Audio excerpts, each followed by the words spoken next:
అరుణాచల క్షేత్రంలో అత్యంత ప్రధానమైనది ఇది అని అడిగాడు గౌతమ మహర్షి పరమశివుడు.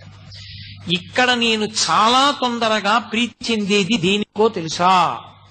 ప్రదక్షిణము చేత అని చెప్పాడు శివుడు.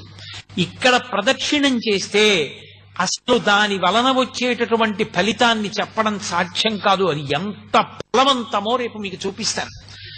అరుణాచల గిరి ప్రదక్షిణం అంత గొప్పది. కామకోటి పీఠాధిపతులైన పరమాచార్య స్వామి తరచుగా చెప్తుండేవారు, వెళ్ళి అరుణాచలానికి ప్రదక్షిణం చెయ్యండి అంటుండేవారు. ఏదో ఒళ్ళు పెద్దదైపోయింది, బరువు ఎక్కువైపోయింది, ఏం చేయమంటారని అడిగితే ఒక ఆయన, అరుణాచలంలో 15 రోజులు ఉండి రోజు గిరి ప్రదక్షిణం చెయ్యి, ఆరోగ్యానికి ఆరోగ్యం కుదురుతుంది, బరువు తగ్గుతుంది, ఈశ్వరానుగ్రహం కలుగుతుందని చెప్తుండేవారు.